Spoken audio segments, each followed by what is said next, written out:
Friends, welcome to my channel. तो आज की क्लास में हम लोग देखने वाले हैं, ये आप लोग को दिख रहा है 2020 का, ये आप लोग का सीटेट का पेपर सेकंड है। तो इसमें हम लोग ये सीडीपी वाले पोर्शन को कंप्लीट कर चुके हैं। तो आज हम लोग देखेंगे जो साइंस के क्वेश्चन पूछे गए हैं तो उसको हम लोग देखने वाले हैं। तो देखिए, ये आप लोग का मैथ का क्वेश्चन है और हम लोग साइंस के क्वेश्चन पे चलते हैं।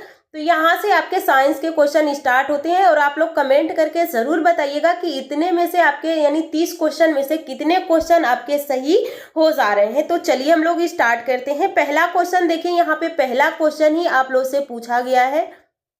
यहाँ पे आप देख रहे हैं कि आप लोगों से पूछा गया है मिलान करने वाला ये क्वेश्चन है। तो यहाँ पे देखिए, पहला क्वेश्चन आपसे पूछा गया है कि सिकुड़कर और शिथिलन होकर शरीर की गति में सहायता करता है।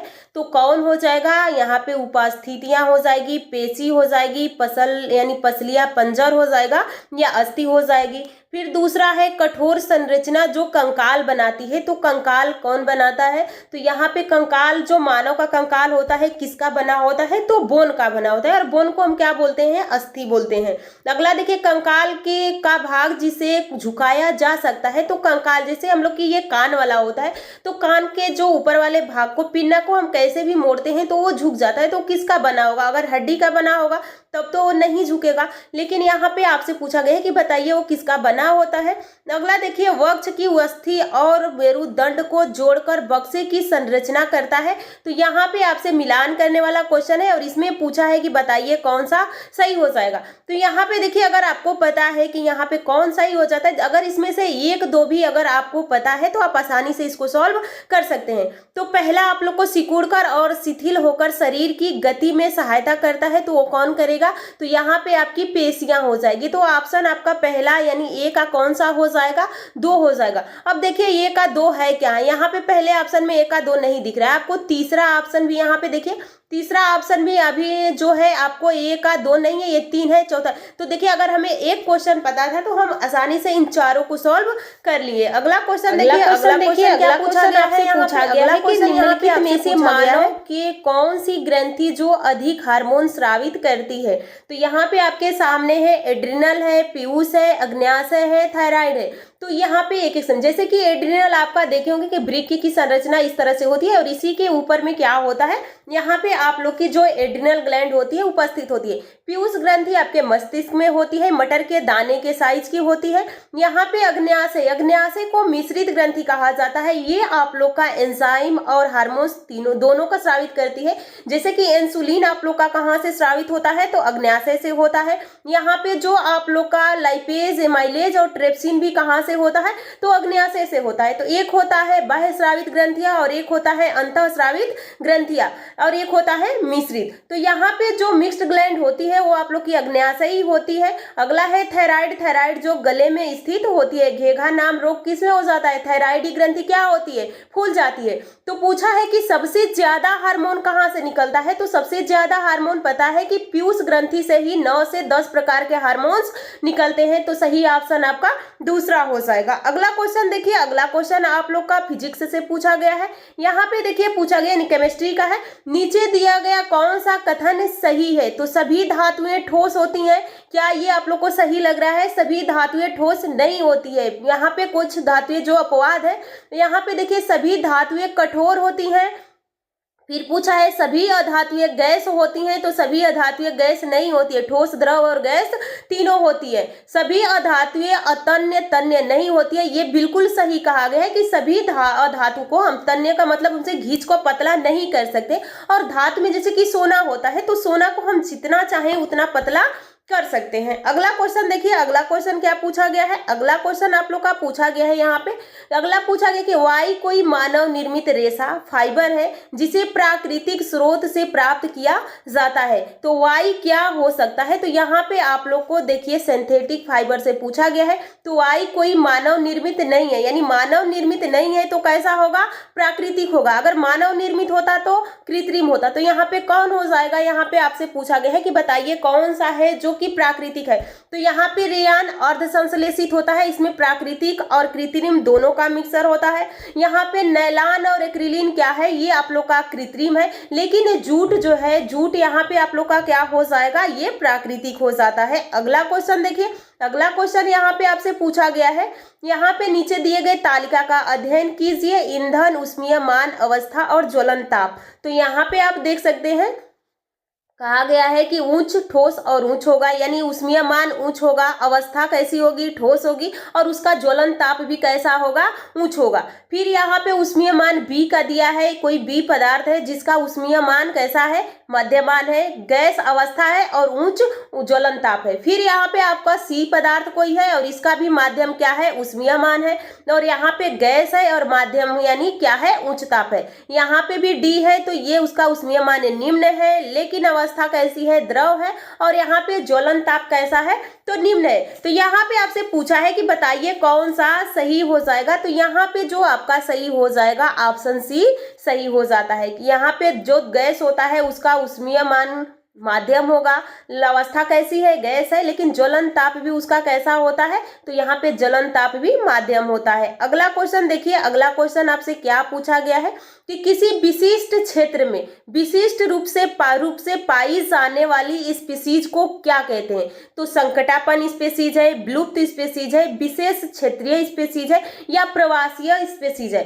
तो यहाँ पे आपका क्या हो जाएगा, तो यहाँ पे विशेष, जैसे कि ये कोई क्षेत्र, यहाँ पे कोई विशेष प्रजाति पाई जा रही है, तो कैसी हो जाएगी, वो विशेषी यानी जो विशेष क्षेत्रीय स्पीसीज हो जाएगी। आपका तीसरा सही हो जाता है। अगला क्वेश्चन देखिए, अगला क्वेश्चन कैसे पूछा गया है, अगला है कि धातु X धातु Y को उसके लवण विलयन से विस्थापित कर देती है, परंतु धातु Z को उसके लवण विलयन से विस्थापित करने योग्य नहीं है। इनमें सबसे ज्यादा अभिक्रियाशील धातु कौन है। तो अभिक्रियाशील धातु में जब मैं आप लोग को पढ़ाती हूँ, और जिस प्रीवियस अक्सर देखो तो हर प्रीवियस ईयर क्वेश्चन में आप लोग का कोई ना कोई क्वेश्चन जरूर रहता है रिएक्टिव सीरीज से, यानी यहाँ पे अभिक्रियाशीलता से।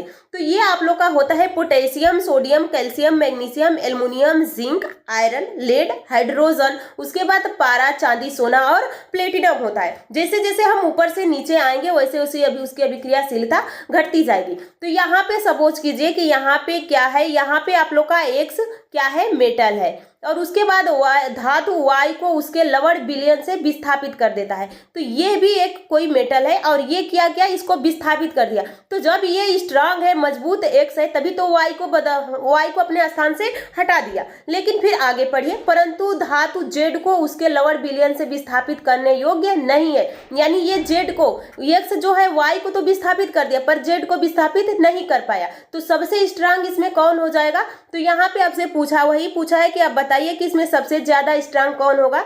तो यहाँ पे आपका जेड हो जाता है, जो कि ऑप्शन आपके 3 में दिया गया है। अगला क्वेश्चन देखिए, अगला क्वेश्चन यहाँ पे देखिए पूछा गया है कि किसी बिंब से प्रकाश किरण किसी पृष्ठ पर गिरती है तथा पूर्णतः विसरित ढंग से परावर्तित हो जाती है। आप इस बिंब को प्रतिबिंब की प्रकृति के बारे में क्या कह सकते हैं।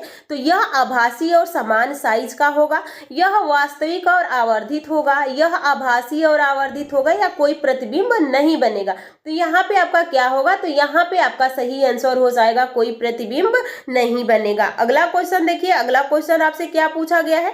अगला क्वेश्चन यहाँ पे पूछा गया है कि यहाँ पे बताइए कि अपने कमरे में फर्श पर रखे किसी विशाल बक्सा को सरकाने के लिए रेशमा को निम्नलिखित बलों में से किससे अधिक बल लगाना चाहिए। जैसे कि यहाँ पे एक बक्सा है और इस बक्सा को क्या करना है, आगे बढ़ाना है।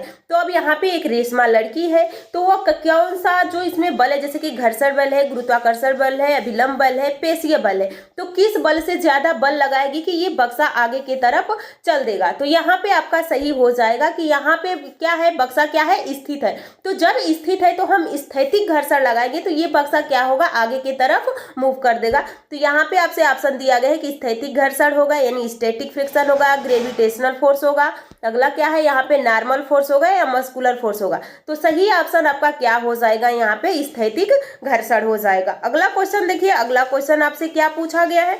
अगला क्वेश्चन है कि निम्नलिखित में से सही कथन की पहचान कीजिए। तो यहाँ पे आपको सही कथन का पहचान करना है। तो यहाँ पे आप लोग देख सकते हैं कि क्वेश्चन में क्या कहा गया है। पहला ऑप्शन देखिए, कंपन की आवृत्ति निम्न है तो तारत्व उच्च होता है। जो फ्रीक्वेंसी होता है, तारत्व और फ्रीक्वेंसी यानी एक दूसरे पे निर्भर होते हैं। अगर फ्रीक्वेंसी बढ़ेगा तो उसका पिच यानी आवृत्ति भी बढ़ जाएगा। अगला देखिए, ध्वनि की प्रबलता का निर्धारण कंपन की आवृत्तियों द्वारा किया जाता है। तो प्रबलता का निर्धारण आयाम यानी एम्पलीट्यूड के द्वारा किया जाता है, ना कि कंपन फ्रीक्वेंसी के द्वारा।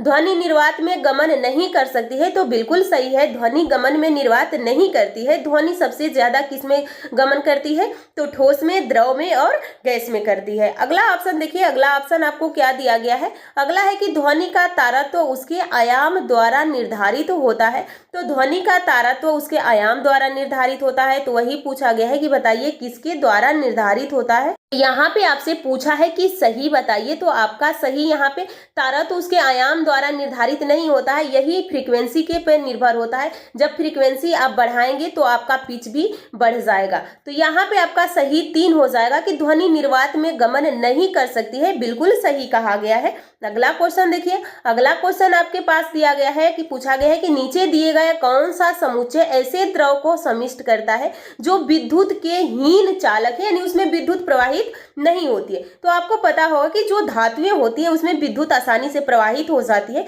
लेकिन जो धातु होता है उसमें विद्युत जल्दी प्रवाहित नहीं होती है। तो यहाँ पे आपसे पूछा गया है कि बताइए किसमें विद्युत जल्दी से प्रवाहित होगा? तो टोटी का जल, शैम्पू, शहद।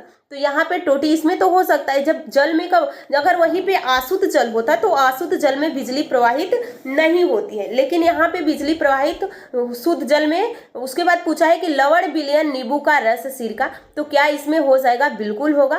शैम्पू, वनस्पति तेल, इनमें तो होगा पर अशुद्ध में नहीं होगा, लेकिन इन दोनों में तो होगा, तो ये भी इसमें है। उसके बाद पूछा चीनी का विलयन, सिरका, नींबू का रस। तो पूछा है कि विद्युत का हीन चालक कौन होगा? तो यहाँ पे आपका विद्युत का हीन सही हो जाएगा आप लोग का ऑप्शन 4। अगला क्वेश्चन देखिए, अगला क्वेश्चन क्या पूछा गया है? अगला क्वेश्चन है यहाँ पे कि नीचे दिया गया कौन सा समुच्चय रासायनिक परिवर्तन को समिष्ट करता है? तो रासायनिक परिवर्तन होता है और एक आप लोग का फिजिकल होता है और एक होता है केमिकल होता है। तो जो फिजिकल होता है, फिजिकल में क्या होगा? हमें कोई नया पदार्थ नहीं बनता है, और जब नया पदार्थ नहीं बनता है तो हम उसको दोबारा परिवर्तित भी कर सकते हैं इसमें, लेकिन इसमें नया पदार्थ बन जाता है, इसको हम परिवर्तित नहीं कर सकते। जैसे कि पानी का बर्फ में बदलना। तो उसके बाद यहाँ पे केमिकल में दही का दूध में बदलना, सब्जी का पकना, मोमबत्ती का जलना। लेकिन यहाँ पे मोमबत्ती का पिघलना और सब्जी का काटना, ये क्या हो जाएगा? भौतिक हो जाएगा। तो यहाँ पे आपसे ऑप्शन पढ़िए और ऑप्शन में क्या कहा गया है? तो यहाँ पे पानी उबलता, कांच तोड़ना, लोहे का जंग लगना। तो यहाँ पे क्या पूछा है? रासायनिक परिवर्तन को समिष्टि करता है। तो लोहे का जंग तो रासायनिक है, लेकिन पानी का उबालना क्या है? भौतिक है। जल में लवण घोलना, भोजन का पचना, कागज के टुकड़े टुकड़े करना, भोजन पकाना, पानी उबालना। तो उबालना क्या हो जाएगा आप लोग का? भौतिक हो जाएगा। लोहे का जंग लगना, कागज का जलना, भोजन का पचना। तो ये आप लोग का बिल्कुल सही हो जाएगा। अगला क्वेश्चन देखिए, आप लोग के क्वेश्चन है जो कि फिजिक्स का न्यूमेरिकल क्वेश्चन है, और यहाँ पे एक बार इसको पढ़ लीजिए, उसके बाद फिर हम इसको सॉल्व करते हैं। तो नीना किराने की कुछ वस्तुएं खरीदने के लिए साइकिल से बाजार जा रही थी। बाजार उसके घर से 4 किलोमीटर दूर है। उसने पहले 10 मिनट 12 किलोमीटर प्रति घंटा की चाल से गमन किया। उसे रास्ते में उसके मित्र निकित मिलती है, उससे वह रुककर 15 मिनट बातचीत करती है। इसके पश्चात वह अपनी यात्रा 8 किलोमीटर प्रति घंटा की चाल से फिर से आरंभ करती है। तो उसकी यात्रा का औसत चाल क्या होगा? तो औसत चाल का फार्मूला क्या होता है? टोटल दूरी बटा टोटल समय हो जाता है। यहाँ पे ध्यान देने वाली बात है कि ये 15 मिनट जो रुकी हुई है, इसको भी आपको इसमें जोड़ना है। तो पहले तो हम T1, T2 और T3 टाइम निकालेंगे, उसके बाद हम फिर उस फार्मूला को लगाएंगे, चाल बराबर दूरी बटा समय। तो ये हमारा निकल के चला आएगा। तो चलिए हम लोग इसको सॉल्व करते हैं। देखिए यहाँ पे आप लोग को मैंने पहले से ही सॉल्व कर दिया है कि आप लोग के टाइम बचे। तो यहाँ पे आप देखिए, यहाँ पे आप लोग को टोटल दूरी कितना दिया है, 4 किलोमीटर है। यहाँ पे टोटल टाइम हम निकालेंगे T1 T2 और T3। उसके बाद यहाँ पे यानी यस स्पीड कितना है, तो पहले स्पीड कितना है, 12 किलोमीटर प्रति घंटा है। टाइम हमें कितना दिया है, 10 मिनट दिया है। हम इसको, ये मिनट में है और ये घंटा में है, तो हम इसकी यूनिट चेंज करेंगे तो 10/60 यानी 1/6 घंटा आ जाएगा। उसके बाद यहाँ पे डिस्टेंस D1 निकालेंगे तो डिस्टेंस यानी चाल क्या हो जाता है, चाल बराबर दूरी बटा समय होता है। तो जब हमें समय निकालना है तो समय बराबर चाल गुणे दूरी हो जाएगा, यानी चाल गुणे समय हो जाएगा। तो ये डिस्टेंस बराबर स्पीड गुणे टाइम हो जाएगा। तो जब हमें यहाँ स्पीड निकाल लेंगे तो यानी यहाँ पे हमारी चाल कितनी, दूरी कितनी निकल के चली आएगी, 2 किलोमीटर प्रति घंटा आ जाएगा। आगे यहाँ पे फिर हम S2 निकालेंगे तो S2 भी फिर निकालेंगे तो यहाँ भी हमें टाइम कितना दिया है, 15 मिनट है। लेकिन इस 15 मिनट में वो क्या कर रही है, रुकी हुई है, वो चल नहीं रही है। तो यहाँ पे हमारे सामने कितना घंटा निकल के चला आएगा, 1/4 घंटा निकल के चला आएगा। अब यहाँ पे भी जब हम निकालेंगे या दूरी, तो हमारे सामने जो ये चली दूरी कितना दिया है, यानी यहाँ पे स्पीड कितना है उसका, तो 0 है, क्योंकि वो चल नहीं रही है, स्थित है। तो यहाँ पे टोटल आपका क्या आ जाएगा, 0 आ जाएगा। अब हम D3 निकालेंगे तो डी यानी यहाँ पे टोटल दूरी है, फिर D1 माइनस D2 है। तो यहाँ पे 4 किलोमीटर, फिर एक बार में फिर 2 किलोमीटर चली है, और यहाँ पे जो दूसरा है उसमें 0 किलोमीटर, यानी 15 मिनट में वो क्या थी, रुकी हुई थी। तो जब हम इसको सॉल्व करेंगे तो कितना आ जाएगा, 2 किलोमीटर आ जाएगा। आगे देखिए यहाँ पे फिर हम अब टाइम निकालेंगे तो यहाँ पे आप टाइम देखिए, T3 क्या है, तो यहाँ पे भी D3/S3 हो जाएगा। तो यहाँ पे भी हमें घंटा निकल के चला आया, 1/4 आ जाएगा। अब हम टोटल टाइम निकाल लेते हैं। तो टोटल टाइम निकालने के लिए 1/6 प्लस 1/4 प्लस 1/4, हम इसका एलसीएम लेंगे, 12 आएगा। फिर 6 दूना के 12 और 4 तिहाई 12, 4 तिहाई 12, तो यहाँ पे आपका टोटल आ जाएगा 8/12, यानी टोटल आप लोग का टाइम कितना निकल के चला आया, 2/3 आ गया। अब जब 2/3 आ गया, अब हमारे सामने समय निकल आया है, तो अब हमें क्या करना है, बस अब समय को पुट करेंगे, हमारा आंसर चला आएगा। तो यहाँ पे आप देख सकते हैं कि यहाँ पे जो चाल बराबर दूरी बटा समय, यानी औसत चाल का फार्मूला क्या होता है, टोटल दूरी बटा टोटल समय होता है। तो यहाँ पे हम निकाल लेंगे 4/2/3, यानी यहाँ पे 4, यहाँ पे लिखा हुआ है 2 3, ये 3 कहाँ चला जाएगा, ऊपर चला जाएगा, और यहाँ पे आप लोग का 2 आ जाए। तो यहाँ पे क्या हो जाएगा, 3 चौको 12/2, यानी कितना आ जाएगा, 6 आ जाएगा। हमारा आंसर कितना आएगा, 6 आ जाएगा। चलिए हम देखते हैं कि किसी ऑप्शन में 6 दिया है, वही हमारा सही हो जाएगा। तो देखिए यहाँ पे ऑप्शन किसमें दिया है, 6, पहला ही ऑप्शन आपका सही हो जाता है। अगला क्वेश्चन देखिए, अगला क्वेश्चन क्या पूछा गया है आप लोगों से। अगला क्वेश्चन यहाँ पे पूछा गया है कि लवण और जल के मिश्रण को पृथक करने की प्रक्रिया में निम्नलिखित में से कौन सा सहायक नहीं होगा। तो यहाँ पे सहायक कौन सा है, निस्तारण है, निस्यंदन है, आसवन है, उबालना है। तो यहाँ पे आपका सही आंसर पूछा गया है कि बताइए कौन। तो इस क्वेश्चन का आंसर आयोग के द्वारा 9 बताया गया है, और 9 का मतलब है कि आपके चारों ऑप्शन ही क्या है, सही है।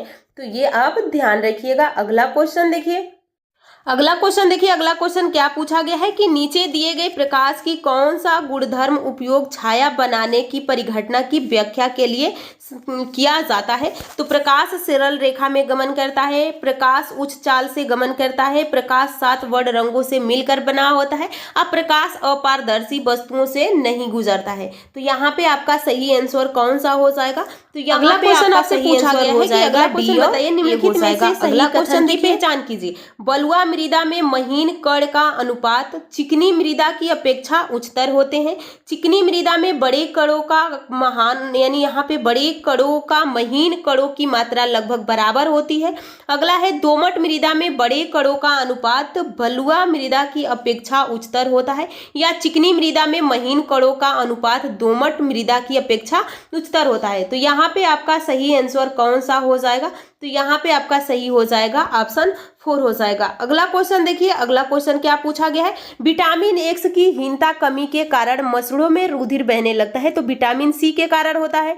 फिर वायु अवशोषण के लिए आवश्यक है तथा यक्स भोजन से प्राप्त होता है। तो यक्स का मतलब खट्टे फल, तो खट्टा फल में नींबू मौसमी ये आ जाएगा। तो यहाँ पे आपको पहचान करना है कि एक्स वाई जेड की पहचान कीजिए। तो यहाँ पे विटामिन डी गलत, यहाँ पे विटामिन बी गलत, यहाँ पे विटामिन ए गलत। तो यहाँ पे कभी कभी आप आप क्वेश्चन में ऑप्शन एलिमिनेट करके भी आप सही आंसर पे पहुंच सकते हैं। अगला क्वेश्चन देखिए, अगला क्वेश्चन क्या पूछा गया है। अगला क्वेश्चन यहाँ पे आपसे पूछा गया है कि निम्नलिखित कथनों में से कौन सा विज्ञान की प्रकृति का सबसे अच्छा वर्णन करता है। तो विज्ञान विश्वासों का एक प्रणाली है, विज्ञान प्रकृति में सामाजिक है, वैज्ञानिक अपने कार्यों में पूर्ण रूप से निष्पक्ष होते हैं और वैज्ञानिक विधि अनुसंधान के संचालन के लिए एकमात्र मार्गदर्शिका है। तो यहाँ पे आपका सही आंसर कौन सा हो जाएगा, दूसरा हो जाएगा। अगला क्वेश्चन देखिए, अगला क्वेश्चन क्या है। विज्ञान की पाठचर्या में संगठनात्मकता वैधता अर्थ होता है, यानी संगठनात्मकता का मतलब क्या होगा, ये क्या वैधता है। तो विज्ञान की अवधारणा समय के साथ कैसे विकसित होती है का समावेश है, शिक्षार्थियों के संगठनात्मक स्तर के अनुसार सामग्री को समायोजन है, पाठ्य पुस्तक का तुच्छीकरण है, विज्ञान के उचित मजेदार तत्वों का शामिल है। तो यहाँ पे आपका सही आंसर कौन सा हो जाएगा, दूसरा हो जाएगा। अगला क्वेश्चन देखिए, अगला आप लोग के एनसीएफ से पूछा गया है। तो एनसीएफ 2005 के अनुसार उच्च प्राथमिक स्तर के विज्ञान की पाठचर्या में निम्नलिखित में से कौन सा अनुशासित है। तो अवधारणाओं को रोजमर्रा के अनुभव के समझ बनाने पर जोड़ा जाना चाहिए, बिल्कुल सही है। अवधारणाओं तक गतिविधियां प्रयोग द्वारा पहुंचा जाना चाहिए, अवधारणाओं के विषय उपागम द्वारा शिक्षण होना चाहिए और अवधारणाओं के साथ नियम और सिद्धांत पर पेश करने की आवश्यकता है। तो यहाँ पे आपसे पूछा है कि बताइए कौन सा सही हो जाएगा। तो यहाँ पे आपका सही हो जाएगा ए और बी, यानी आपका दूसरा ऑप्शन सही होता है। अगला क्वेश्चन देखिए, अगला क्वेश्चन आपसे क्या पूछा गया है। अगला क्वेश्चन यहाँ पे आपसे पूछा गया है कि निम्नलिखित कथनों में पहचाने जो कि विज्ञान के बारे में सत्य है। तो यानी यहाँ पे पूछा है from the following identify the statement that is true about science. तो यहाँ पे पहला ऑप्शन है वैज्ञानिक अपने काम को पूरा करने के लिए कल्पना पर बहुत विश्वास करते हैं, सभी वैज्ञानिक विचारों को नियंत्रित प्रयोग द्वारा खोजा और परखा जाता है। अगला है जब एक सिद्धांत को वैज्ञानिक सबूतों के द्वारा बहुत अधिक समर्थन मिलता है तो वह नियम बन जाता है और आने वाले समय में विज्ञान समाज की अधिकांश समस्याओं को हल करने में सक्षम होगा। तो यहाँ पे आपका सही आंसर पहला हो जाएगा। अगला क्वेश्चन देखिए, अगला क्वेश्चन है कि यीशु को एक सप्ताह के लिए मौसम की रिपोर्ट एकत्र करने का एक व्यक्तिगत कार्य दिया गया, नीचे दिए गए आकलन संकेतों से पहचाने कि यीशु कहाँ गलत हो गई। वह हर दिन एक वेबसाइट से आंकड़े सारणीबद्ध करती है। वह इस परिणाम पर पहुंचती है कि आने वाले सप्ताह में बारिश हो सकती है या नहीं। आगे देखिए, वह निष्कर्ष निकालती है कि आर्द्रता में कमी से वर्षा की संभावना बढ़ जाती है। वह समझती है कि अधिकतम वर्षा न्यूनतम तापमान के सीमा प्रतिदिन भिन्न है। तो यहाँ पे आपसे पूछा है कि बताइए कौन सा सही हो जाएगा। तो यहाँ पे आपका सही हो जाएगा ऑप्शन तीसरा। अगला क्वेश्चन देखिए, निम्नलिखित में से क्या शिक्षार्थी में संकल्पनात्मक कमी को समझने के लिए एक उपयोगी रणनीति है। तो प्रश्न उत्तरी सत्रों का आयोजन करना, प्रयोगात्मक कौशलों का अवलोकन करना, अवधारणा मानचित्रण का उपयोग करना या नियमित गृह कार्य देना। तो यहाँ पे आपका सही क्या हो जाएगा, तीसरा सही हो जाएगा। अगला क्वेश्चन देखिए, अगला क्वेश्चन है कि विज्ञान को पढ़ने के लिए और अधिक लड़कियों को प्रोत्साहित करने के लिए आप निम्न सभी प्रकारों में से अपना सकते हैं, सिर्फ एक को छोड़ के, यानी यहाँ पे निगेटिव को छोड़ना है और पॉजिटिव को पहचानना है। तो लैंगिक रूप से संवेदनशील भाषा का उपयोग करें और अपने शिक्षार्थियों को ऐसा करने के लिए प्रोत्साहित करें। क्या आप ऐसा ही करेंगे। फिर अगला ऑप्शन देखिए, ध्यान रखें कि विज्ञान की कक्षा में लड़कियां हमेशा हावी रहें। बिल्कुल गलत बात है। आपको ना तो लड़कों को ज्यादा मान्य करना है ना तो लड़कियों को, दोनों को कहाँ पे लेके रहना है, बराबर पे रहना है। कक्षा में महिला वैज्ञानिक को आमंत्रित करें, विज्ञान के बारे में मिथकों और रूढ़ियों को जांच में शिक्षार्थी को जोड़े। तो सही ऑप्शन आपका क्या हो जाएगा, दूसरा ही हो जाएगा। अगला क्वेश्चन देखिए, विज्ञान शिक्षक को और अधिक अपसारी प्रश्न पूछने चाहिए क्योंकि यह गहन सोच को प्रोत्साहित और विकसित करता है। एक होता है अपसारी और एक होता है अभिसारी। अपसारी का मतलब कि आप एक क्वेश्चन के कई सारे आंसर के जवाब दे सकते हैं, लेकिन जो अभिसारी होता है एक क्वेश्चन का एक ही जवाब होता है।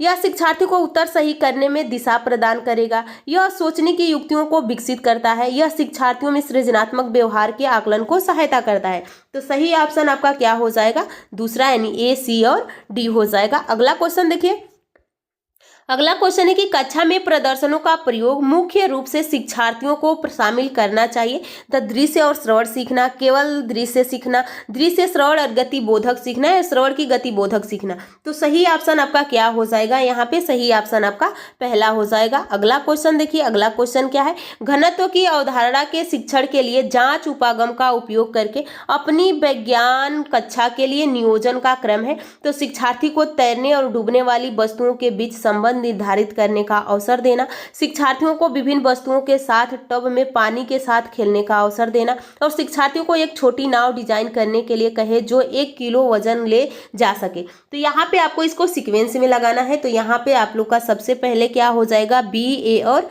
सी हो जाएगा। अगला क्वेश्चन देखिए, अगला क्वेश्चन क्या है, अगला क्वेश्चन यहाँ पे आपसे पूछा गया है कि वाई कोई ऐसा पौधा है जिसमें क्लोरोफिल हरित लवक नहीं है। तो वाई क्या हो सकता है, तो कसकुटा अमरबेल में होता है, शैवाल में होता है, घटपड़ी है, पीचर प्लांट है और मेफुला वृक्ष है। यह कसकुटा क्या होता है, एक परजीवी होता है। तो पूछा है इसमें कौन सा क्लोरोफिल नहीं है, तो इसमें किसमें क्लोरोफिल नहीं होगा, तो ये कसकुटा अमरबेल में ही क्लोरोफिल नहीं होता है। अगला क्वेश्चन देखिए, अगला क्वेश्चन क्या है, नीचे दिया गया कौन सा कथन सही है, तो बृहदांत क्षुद्रांत की अपेक्षा चौड़ा तथा छोटा होता है। अगला ऑप्शन देखिए, बृहदांत में पचित भोजन का अवशोषण होता है, बिल्कुल गलत है। अवशोषण छोटी आंत में होता है। बृहदांत में भोजा का परिपाचन होता है, बिल्कुल गलत है।